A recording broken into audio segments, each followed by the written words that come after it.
পদি পিসির বর্মি বাক্স, লীলা মজুমদার। পাঁচু মামার প্যাঁকাটির মতো হাত ধরে টেনে ট্রেনে তুললাম। শূন্যে খানিক হাত পা ছুড়ে ও বাবা গো মা গো বলে চেঁচিয়ে টেঁচিয়ে শেষে পাঁচু মামা খচখচ করে বেঞ্চিতে উঠে বসল। তারপর পকেট থেকে লাল রুমাল বের করে কপালের ঘাম মুছে ফেলে খুব ভালো করে নিজের হাত পা পরীক্ষা করে দেখল কোথাও ছড়ে গেছে কিনা ও আয়োডিন দেওয়ার দরকার আছে কিনা। তারপর কিছু না পেয়ে দুবার নাক টেনে পকেটে হাত পুরে খুদে খুদে পা দুটো সামনের বেঞ্চিতে তুলে নিয়ে আমার দিকে চেয়ে চি চি করে বলল, ছোটবেলায় একবার ভুলে বাদশাহী জোলাপ খেয়ে অবধি শরীরটা আমার একদম গেছে, কিন্তু বুকে আমার সিংহের মতো সাহস, নইলে পদি পিসির বর্মি বাক্স খোঁজার ব্যাপারে এমন হাত দেব। বলে ভুরু দুটো কপালে তুলে দুটো জিজ্ঞাসার চিহ্ন বাজিয়ে আমার দিকে তাকিয়ে রইল। আমি তো অবাক। কোনার বেঞ্চিতে চিমড়ে ভদ্রলোক ছেলে পুলে বাক্স প্যাঁটরা ও মোটা গিন্নি নিয়ে বসে বসে আমাদের কথা শুনছিলেন। তিনিও অবাক। পাঁচু মামা বলল, 100 বছর পরে পদি পিসির বর্মি বাক্স আমি আবিষ্কার করব। জানিস, তাতে এক একটা পান্না আছে এক একটা মোরগের ডিমের মতো, চুনি আছে এক একটা পায়রার ডিমের মতো, মুক্ত আছে হাঁসের ডিমের মতো, মুঠো মুঠো হিরে আছে, গোছা গোছা মোহর আছে। তার জন্য শত শত লোক মারা গেছে, রক্তের সালোয়েন নদী বয়ে গেছে, পাপের ওপর পাপ চেপে পর্বত তৈরি হয়েছে, সব আমি উদ্ধার করব। তখন আমার ভারী রাগ হলো। বললাম, তুমি ইঁদুর ভয় পাও? গরু দেখলে তোমার হাঁটু বেঁকে যায়, তুমি কি করে উদ্ধার করবে? পাঁচু মামা বলল, আমার মনের ভিতরে যে সিংহ গর্জন করছে, বলে একদম চুপ মেরে গেল। আমি পাঁচু মামাকে একটা ছাঁচি পান দিলাম, 1 বোতল লেমনেড খাওয়ালাম, খাওয়ারওয়ালাকে ডেকে মস্ত শালপাতার ঠোঙা করে লুচি, আলুর দম, কপির সিঙ্গাড়া, খাজা, রসগোল্লা কিনে ওর হাতে গুঁজে দিলাম। বললাম, ও পাঁচু মামা, পদি পিসির বর্মি বাক্সটা আছে কোথায়? পাঁচু মামা আমার এত কাছে ঘেঁষে এলো যে তার কনুইটা আমার কোঁকে ফুটতে লাগলো। সঙ্গে সঙ্গে পাঁচু মামার ভুরুর প্রত্যেকটা লোম খাড়া হয়ে দুটো শুয়োপোকার মতন দেখতে লাগলো। ওর মাথাটা ঝুলে আমার এত কাছে এসে গেল যে ওই শুয়োপোকার সুরসুরি আমার কপালে লাগলো। পাঁচু মামা নিচু গলায় কথা বলতে লাগলো, আর আমি তাই শুনতে শুনতে টের পেলাম চিমড়ে ভদ্রলোক কখন জানি ওর নিচের বেঞ্চি ছেড়ে পাঁচু মামার ওপাশে ঘেঁষে হা হয়ে কথা শুনছেন, আর চোখ দুটো গোল গোল হয়ে তার গলার মধ্যিখানে একটা গুটলি মতন ওঠানামা করছে। তাই দেখে আর পাঁচু মামার কথা শুনে আমার গা শিরশির করতে লাগলো। পাঁচু মামা বলতে লাগলো, দেখ, মামা বাড়ি তো যাচ্ছিস, সেখানে গোপন সব লোমহর্ষক কাহিনী আছে, তোর সেগুলো জানা দরকার। একথা কখনো ভেবে দেখেছিস?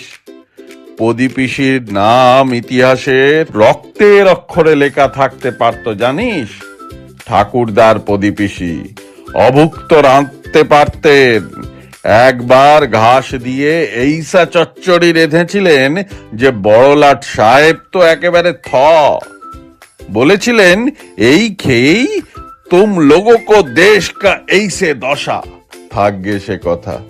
অদ্ভুত রাঁধুনি ছিলেন পদি পিসি। বেঁটে খাটো বিধবা মানুষ, গলায় রুদ্রাক্ষের মালা আর মনে জিলিপির প্যাঁচ, সিংহের মতো তেজ ছিল তার। হাজার হোক, একদিক দিয়ে দেখতে গেলে আমি তো তারই বংশধর। বুঝলি, ওই প্রদীপিসি গরুর গাড়ি চড়ে।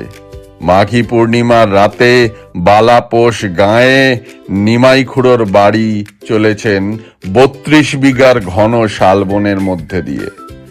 যাচ্ছেন আর মনে মনে ভাবছেন, নিমাই খুড়োর ব্যাপারটা বেশ অদ্ভুত।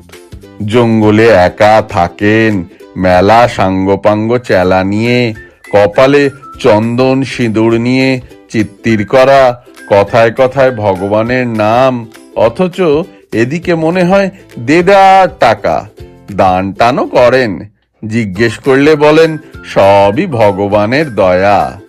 এত লোক থাকতে ভগবান যে কেন ওকেই দয়া করতে যাবেন সেটাও একটা কথা। এই সব ভাবছেন, হঠাৎ হই হই রই রই করে একদল লাল লুঙ্গি পরা, লাল পাগড়ি বাঁধা, লাল চোখওয়ালা ডাকাত পানা লোক একেবারে গরুর গাড়ি ঘেরাও করে ফেললে। নিমেষের মধ্যে গরু দুটো গাড়ি থেকে খুলে নিল, আর প্রদীপিসির সঙ্গে রমাকান্ত ছিল, তাকে তো টেনে হিঁচড়ে গরুর গাড়ি থেকে বার করে তার ট্যাঙ্ক থেকে 7.5 আনা পয়সা আর নস্যির কৌটো কেড়ে নিলে। প্রদীপিসি থান পড়া, রুদ্রাক্ষের মালা গলায়, কোমরে কাপড় জড়িয়ে, আর তার ওপর 2 হাত দিয়ে রাস্তার মাঝখানে কেমন করে দাঁড়ালেন যে ভয়ে কেউ আর তার কাছে এগুলো না। শেষটায় তিনি হাঁক দিয়ে বললেন, ওরে বাটপাড়েরা, গারোয়ান, রমাকান্ত, সবাইকে তো আধমরা করে ফেললি। গরুগুলোরও কিছু কি বাকি রেখেছিস কিনা জানি না। এবার তোরাই আমাকে নিমাই খুড়োর বাড়ি কাঁধে করে পৌঁছে দে। তাই না শুনে ডাকাতরা জিভ কেটে প্রদীপিসির পায়ে একেবারে কেঁদে পড়ল। নিমাই সর্দার যদি জানতে পারে কুটুমকে এরা ধরেছিল, নিমাই সর্দার এদের প্রত্যেকের ছাল ছাড়িয়ে নেমে। তখন তারা ফের গরু জুতে পয়সা ফিরিয়ে, রমাকান্তর গায়ে হাত বুলিয়ে, গারোয়ানকে নগদ 4টে পয়সা ঘুষ দিয়ে নিজেরাই নিমাই খুড়োর বাড়ির পথ দেখিয়ে দিয়েছিল। প্রদীপিসিও নিমাই খুড়োর কথা জানতে পেরে মহা খুশি। পাঁচু মামা ঢোক গিলে চোখ গোল করে আরো কত কি যে বলল। প্রদীপিসির ভীষণ বুদ্ধি, ধাঁ করে টের পেয়ে গেলেন খুড়োই ডাকাত দলের সর্দার। প্রদীপিসি খুড়োর বাড়ি দুপুর রাতে পৌঁছেই খুড়োর চোখের ওপর চোখ রেখে দাঁতে দাঁত ঘষে বললেন, শালবনে আমাকে ডাকাত ধরেছিল। তাড়াতাড়ি গরুর গাড়ি থেকে নামতে গিয়ে আমার তসরের চাদর খানিকটা ছিঁড়ে গেছে, পায়ের বুড়ো আঙুলে হোঁচট লেগেছে, আর তাছাড়া মনেও খুব একটা ধাক্কা লেগেছে। কি প্রতিশোধ নেব এখনো ঠিক করিনি। এখন রান্না করব, খাবো, তারপর পান মুখে দিয়ে শুয়ে শুয়ে ভেবে দেখব। খুড়োর মুখ ফ্যাকাশে হয়ে গেল, হাত থেকে রূপো বাঁধানো গড়গড়ার নলটা মাটিতে পড়ে গেল। খুড়োমশাই বিদ্যাসাগরী চটি পায়ে তারই ওপর একটু কাত হয়ে দাঁড়িয়ে গোঁফ নাড়তে লাগলেন। মুখ দিয়ে কথা বেরোলো না। প্রদীপিসি তাই দেখে প্রসন্ন হয়ে বললেন, আমার মধ্যে যে সব সন্দেহরা ঝাঁক বেঁধে অন্ধকার বানিয়ে রেখেছে, তারা যাতে মনের মধ্যেই থেকে যায়, বাইরে প্রকাশ পেয়ে তোমায় অনিষ্ট না ঘটায়, তার ব্যবস্থা অবশ্যই তোমার হাতে। বলে চাদরটা চৌকির ওপর রেখে কুঁজো থেকে খাওয়ার জল নিয়ে পা ধুলেন। তারপর রান্নাঘরে গিয়ে খুড়িকে ঠেলে বের করে দিয়ে মনের সুখে গাওয়া ঘি দিয়ে নিজের মতন 4টি ঘি ভাত রাঁধতে বসে গেলেন। খুড়োও আস্তে আস্তে সেইখানে উপস্থিত হয়ে বললেন, তোমায় 50 টাকা দেব যদি ডাকাতের কথা কাউকে না বলো। প্রদীপিসি এক মনে রাঁধতে লাগলেন। খুড়ো বললেন, 100 টাকা দেব। প্রদীপিসি একটু হাসলেন। খুড়ো বললেন, 500 টাকা দেব। প্রদীপিসি একটু কাশলেন। খুড়ো মরিয়া হয়ে বললেন, ঠিক আছে, 1000 টাকা দেব। ওকে, 5000 টাকা দেব। আমার লোহার সিন্দুক খুলে দেব, যা খুশি নিও। প্রদীপিসি খুন্তি নাড়া থামিয়ে সোজা সিন্দুকের সামনে উপস্থিত হলেন। খুড়ো সিন্ধুক খুলতেই হিরে জহরতের আলোয় প্রদীপিসির চোখ ঝলসে গেল। খুড়ো ভেবেছিলেন সেই সঙ্গে প্রদীপিসির মাথাও ঘুরে যাবে, কি নেবে না নেবে কিছুই ঠাউর করতে পারবে না। কিন্তু প্রদীপিসি সে মেয়েই নয়। তিনি অবাক হয়ে আঙুল দিয়ে ঝুঁকে পড়ে বললেন, ও মা, এ যে আলাদিনের ভাড়ার ঘর। বেটা ঠ্যাঙাড়ে বাটপার, কি দাওটাই মেরেছিস। বলে 2 হাত জড়ো করে এক টিপি ধনরত্ন মাটিতে নামালেন, আর একটা হাঙরের নকশা আঁকা লাল বর্মি বাক্স টেনে নামালেন। খুড়ো হাঁ হাঁ করে ছুটে এসে বললেন, ওটা থাক, ওটাতে যে আমার সব প্রাইভেট পেপার আছে। প্রদীপিসি থপ করে মাটিতে থেবড়ে বসে বললেন, চোপড়াও শালা, নয়তো সব প্রাইভেট পেপার খবরের কাগজে ছেপে দেব। বলেই কাগজপত্র বের করে ফেলে দিয়ে ওই সব ধনরত্ন বর্মি বাক্সে ভরে নিয়ে আবার রান্নাঘরে গিয়ে জলচৌকিতে বসে কড়াটা উনুনে চাপালেন। সারা রাত ঘুমোলেন না, বাক্স আগলে জেগে রইলেন। ভোর না হতেই আবার গরুর গাড়ি চেপে শালবনের মধ্যে দিয়ে লাল আলোয়ান গায়ে দিয়ে বাড়ি ফিরে এলেন। পাঁচু মামা এবার থামল, আর আমি মাথা বাগিয়ে জিজ্ঞেস করলাম, তারপর? সেই চিমড়ে ভদ্রলোক নিঃশ্বাস বন্ধ করে বললেন, তারপর তারপর? পাঁচু মামা বিরক্ত হয়ে বললেন, আপনার কি মশাই? ভদ্রলোক অপ্রস্তুতপানা মুখ করে বললেন, না না, গল্পটা বেশ লোমহর্ষক কি না। পাঁচু মামা আরো কি বলতে যাচ্ছিল, আমি হঠাৎ ভদ্রলোকের মুখের দিকে তাকিয়ে ইংরেজিতে বললাম, চুপ, চোখ ইজ জ্বলজ্বলিং। পাঁচু মামা তাকে কিছু না বলে আবার বলতে লাগলো, এত কষ্ট করে পাওয়া বর্মি বাক্স নিয়ে প্রদীপিসি সারাদিন গরুর গাড়ি চেপে বাড়ি মুখো চলতে লাগলেন। দুপুরে সজনে গাছতলায় গাড়ি থামিয়ে খিচুড়ি আর সজনে ফুল ভাজা খাওয়া হলো। তারপর আবার গাড়ি চলল। এমনি করে রাত 10টা নাগাদ প্রদীপিসি বাড়ি পৌঁছলেন। কেউ মনেই করেনি পিসি এত শিগগিরই ফিরবেন। সবাই অবাক। সবাই বেরিয়ে এসে প্রদীপিসিকে আর জিনিসপত্র পোটলা পোটলি টেনে নামালো। তারপর গোলমাল, চেঁচামেচি, ডাকাতের গল্প। অবশ্যই ডাকাতের সঙ্গে খুড়োর যোগের কথা প্রদীপিসি ছাড়া কেউ সন্দেহ করেনি। প্রদীপিসিও চেপে গেলেন। হঠাৎ বাক্সটার কথা মনে পড়তে বগল থেকে সেটাকে টেনে বের করে দেখেন, যেটাকে বর্মি বাক্স বলে সযত্নে গাড়ি থেকে নামিয়েছিলেন সেটা আসলে পানের ডিবে। বর্মি বাক্স পাওয়া যাচ্ছে না। পাঁচু মামা গোল গোল চোখ করে চুল খাড়া করে চি চি করে বলতে লাগলো, আর আমি সেই চিমড়ে ভদ্রলোক নিঃশ্বাস বন্ধ করে শুনতে লাগলাম। সে বাক্স একেবারে হাওয়া হয়ে গেল। সেই রাত দুপুরে প্রদীপিসি এমন চেঁচামেচি শুরু করলেন যে বাড়ি শুদ্ধ সবাই যে যেখান থেকে পারে মশাল, মোমবাতি, লণ্ঠন, তেলের পিদিম জেলে নিয়ে এসে ওর পা মারিয়ে দিয়ে মহা খোঁজাখুঁজি শুরু করে দিল। তারপর মাঝখানে দাঁড়িয়ে প্রদীপিসি নিজে হাত পা ছুঁড়ে চেঁচিয়ে মেচিয়ে কুরুক্ষেত্র বাঁধিয়ে দিলেন। বললেন, নেই বললেই হলো, এই আমার বগল দাবি করা ছিল, আর এই তার হদিশ পাওয়া যাচ্ছে না।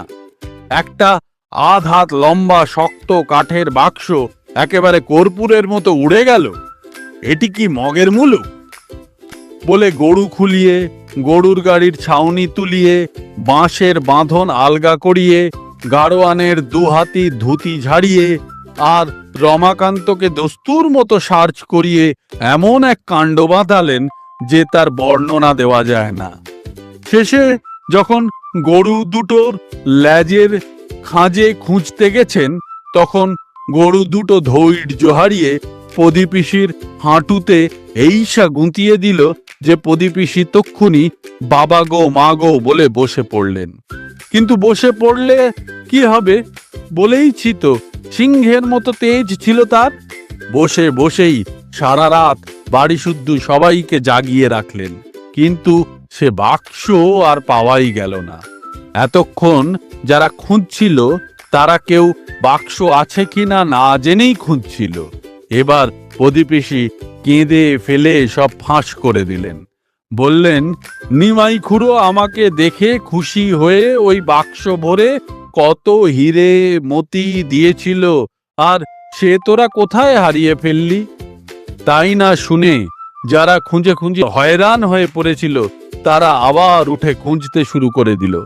শুনেছি 3 দিন 3 রাত ধরে মামাবাড়ি শুদ্ধ কেউ খায়ওনি, ঘুমোয়ওনি, বাগান পর্যন্ত মুড়ে ফেলেছিল। যাদের মধ্যে বিষম ভালোবাসা ছিল তারাও পরস্পরকে সন্দেহ করতে লেগেছিল। আমি আর সেই চিমড়ে ভদ্রলোক বললাম, তারপর তারপর? পাঁচু মামা বলল, তারপর আর কি হবে, 1 সপ্তাহ সব ওলট পালট হয়ে রইল। খাওয়া নেই, শোয়া নেই, কারুর মুখে কথাটি নেই। সারা বাড়ি সবাই মিলে তোলপাড় করে ফেলল। কত যে রাশি রাশি ধুলো, মাকড়সার জাল, ভাঙা শিশি বোতল, তামাকের কৌটো বেরোলো তার ঠিক নেই। কত পুরনো হলদে হয়ে যাওয়া চিঠি বেরোলো, কত গোপন কথা জানাজানি হয়ে গেল, কত হারানো জিনিস খুঁজে পাওয়া গেল। কিন্তু প্রদীপিসির বর্মি বাক্স হাওয়ায় উড়ে গেল। এমন ভাবে হাওয়া হয়ে গেল যে শেষ অবধি অনেকে এই কথাও বলতে ছাড়লো না যে বাক্স টাক্স সব প্রদীপিসির কল্পনাতে ছাড়া আর কোথাও ছিল না। একমাত্র রমাকান্ত বারবার বলতে লাগলো, নিমাই খুড়োর বাড়ি থেকে প্রদীপিসি যে খালি হাতে ফেরেননি এ কথা ঠিক। গরুর গাড়িতে আসবার সময় বাক্সটা চোখে না দেখলেও প্রদীপিসির আঁচল চাপা শক্ত চৌকো জিনিসের খোঁচা তার পেটে লেগেছিল, এবং সেটা পানের বাটা নয় এও নিশ্চিত, কারণ পানের বাটার খোঁচা তার পিঠে লাগছিল। বাক্সের শোকে প্রদীপিসি আধখানা হয়ে গেলেন। অত হিরে মতি লোকে সারা জীবনে কল্পনার চোখেও দেখে না, আর সে কিনা অমন করে কোলছাড়া হয়ে গেল। শোকটা একটু সামলে নিয়ে প্রদীপিসি আবার রমাকান্তকে নিয়ে নিমাই খুড়োর খোঁজে গিয়েছিলেন, যদি কিছু পাওয়া যায়। গিয়ে দেখেন 32 বিঘার শালবনের মাঝখানে নিমাই খুড়োর আড্ডা ভেঙে গেছে। জনমানুষে সাড়া নেই, বুনো বেড়াল আর হুতম পেঁচার আস্তানা। তারপর কত বছর কেটে গেল, বাক্সের কথা কেউ ভুলেও গেল, কেউ আবছায়া মনে রাখলো। একমাত্র প্রদীপিসি মাঝে মাঝে বাক্সের কথা তুলতেন। আরো বহু বছর বাদে প্রদীপিসি স্বর্গে গেলেন। যাওয়ার আগে হঠাৎ ফিক করে হেসে বললেন, এই রে, বাক্সটা কি করেছিলাম একদিন পরে মনে পড়েছে, বলেই চোখ বুঝলেন। তাই শুনে প্রদীপিসির শ্রাদ্ধের পর আর এক চোট খোঁজাখুঁজি হয়েছিল, কিন্তু কোনো ফল হয়নি। চিমড়ে ভদ্রলোক বললেন, তারপর? পাঁচু মামা বলল, সেই বাক্স আমি বের করব, কিন্তু আপনার তাতে কি মশাই? পাঁচু মামা এইখানে চিমড়ে ভদ্রলোকের দিকে এক দৃষ্টে কটমট করে চেয়ে থাকার ফলে চিমড়ে ভদ্রলোক উঠে গিয়ে সুসুর করে নিজের জায়গায় বসে নিবিষ্ট মনে দাঁত খুঁটতে লাগলেন। ইতিমধ্যে বেশ রাত হয়ে যাওয়াতে তার স্ত্রী পুত্র সবাই ঘুমিয়ে টুমিয়ে পড়ে একেবারে স্তূপাকার হয়ে রয়েছে দেখা গেল। আমি আশা করে বসেই আছি পাঁচু মামা লোমহর্ষক আরো কিছু বলবে, কিন্তু পাঁচু মামা দেখলাম চটিটি খুলে ঘুমের জোগাড় করছে।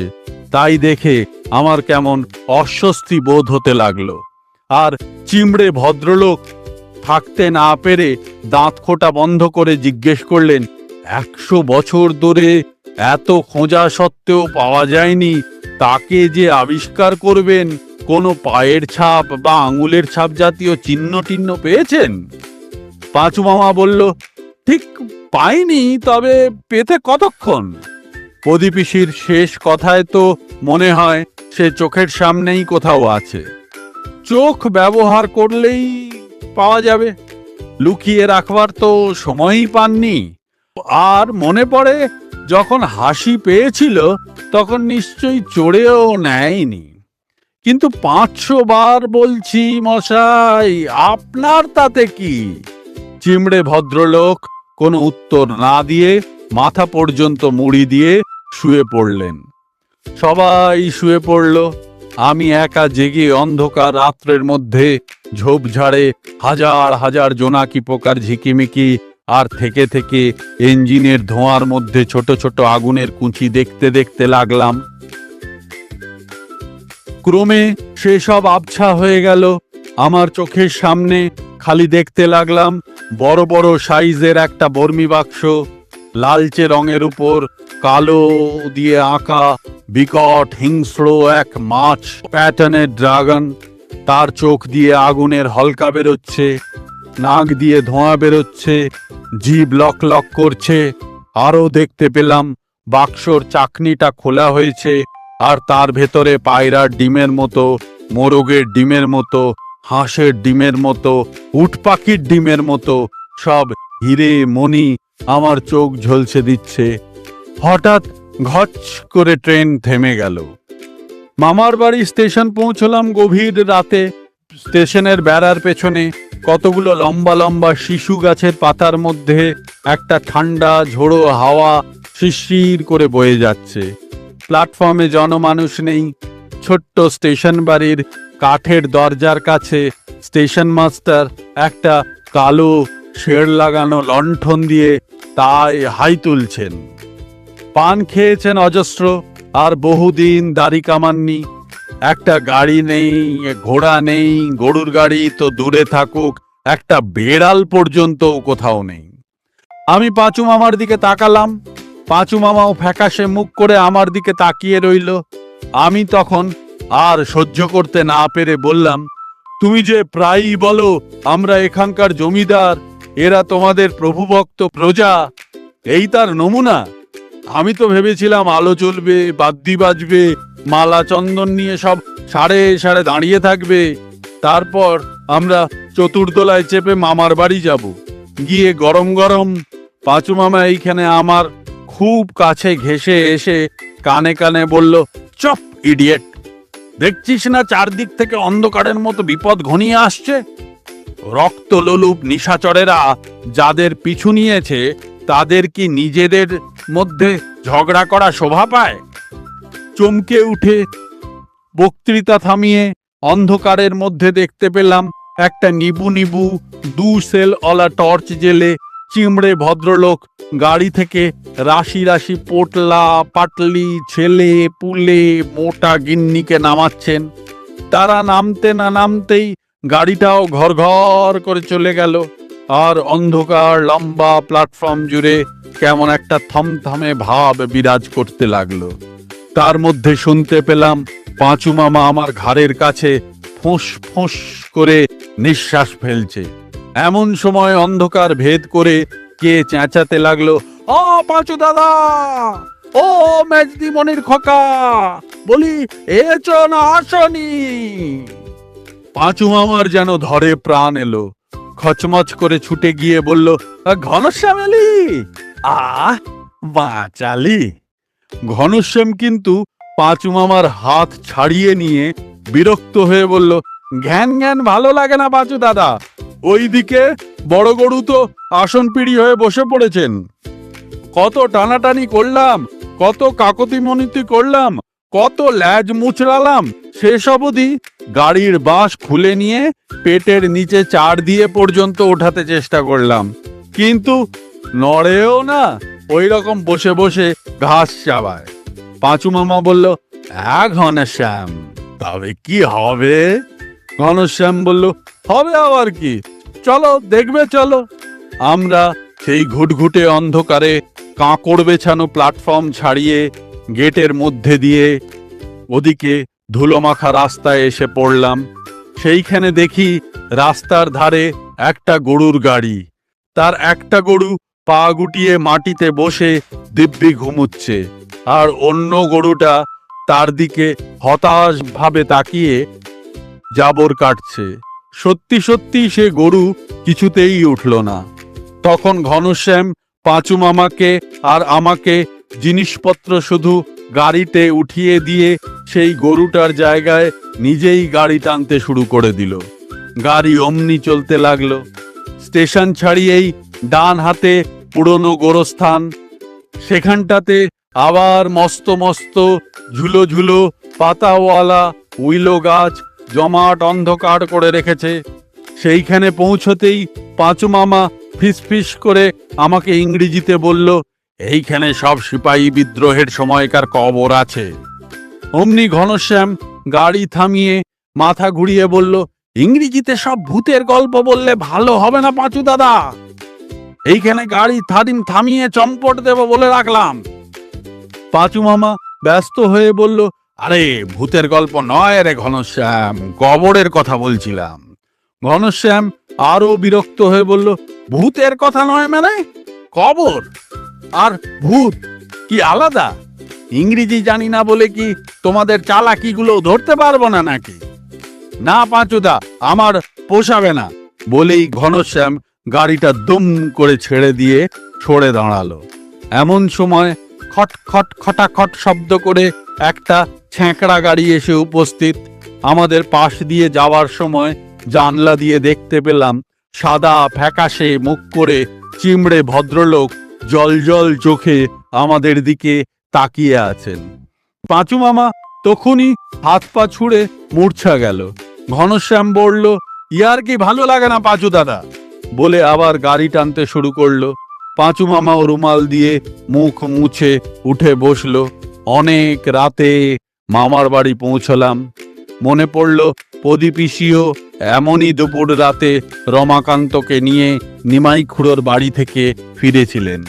সত্যি বর্মি বাক্সটা গেল কোথায়? পাঁচু মামাকে জিজ্ঞেস করলাম, হাত থেকে পড়ে টরে যায়নি তো? পাঁচু মামা দাঁত কিড়মিড় করে বলল, চুপ, এটা শত্রুর আস্তানা, বুক থেকে হৃৎপিণ্ড উগড়ে নিলেও প্রদীপ পিসির বর্মি বাক্সর নাম মুখে আনবি না। গাড়ি বারান্দার নিচে গরুর গাড়ি নামিয়ে ঘনশ্যাম সিঁড়ির ওপর বসে পড়ল। ঘরের মধ্য থেকে প্যাঁচা, ফিঙে, নটবর, খেন্তি, পেঁচি ইত্যাদিরা সব বেরিয়ে এলো মজা দেখবার জন্য, কিন্তু গাড়ি থেকে লটবহর নামাতে কেউ সাহায্যও করল না। পাঁচু মামাও নেমেই কোথায় জানি চলে গেল। শেষ অবধি আমি মনে মনে ভারী রেগে জিনিসপত্র দুমদাম করে মাটিতে ফেলতে লাগলাম। সেই দুমদাম শুনে দিদিমা বেরিয়ে এসে আমাকে চুমুটুমু খেয়ে একাকার। দিদিমা আমাকে সেজ দাদামশাইয়ের কাছে নিয়ে গেলেন। দেখলাম সেজ দাদামশাই ইয়া শিং বাগানো গোঁফ, হিংস্র চোখ, দিব্যি টেরিকাটা চুল নিয়ে ইজি চেয়ারে বালাপোষ গায়ে দিয়ে শুয়ে আছেন। বুকের ভেতর ধক ধক করে টের পেলাম শত্রু নম্বর 1। সেজ দাদামশাইকে প্রণাম করতেই একটু মুচকি হেসে আমাকে মাথা থেকে পা অবধি দেখে বললেন, ভীষণ রাগ হলো। রেগে মেগে দিদিমার খাবার ঘরে গিয়ে আর দাদামশাই যে বড় পিঁড়িতে বসতেন তাতে আসন হয়ে বসে লুচি, বেগুন ভাজা, ছোলার ডাল, ফুলকপির ডালনা, চিংড়ি মাছের মালাইকারি, চালতার অম্বল, রসগোল্লার পায়েস এক নিঃশ্বাসে সমস্ত রাশি রাশি পরিমাণে খেয়ে ফেললাম। খাওয়া শেষ হলে দেখলাম পাঁচু মামাও কোন সময়ে আমার পাশে বসে খুঁটে খুঁটে খেতে শুরু করে দিয়েছে। দু একবার তাকালাম, পাঁচু মামার ভাবখানা যেন আমাকে চেনেই না। তখন আমার ভারী দুঃখ হলো। পাঁচু মামাও অন্যদিকে মুখ ফিরিয়ে নিল, কিন্তু হাত ধোবার সময় কানের কাছে মুখ এনে ফিস ফিস করে বলল, দুজনে বেশি ভাব দেখালে মতলব ফেঁসে যাবে।